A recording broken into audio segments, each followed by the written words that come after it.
डकोटर जवाब दिल के बुलावा मौत के देखी के चेहरा जानू चल जाई है लौट के। डकोटर जवाब दिल के बुलावा मौत के देखी के चेहरा जानू चल जाई है लौट के। आगे अमन आलम दिला आशीष नंदन से अउरी विश्वासघात कर लगे।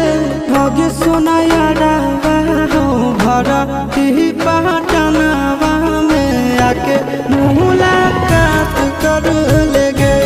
आगे सोना यारा हो भरा ही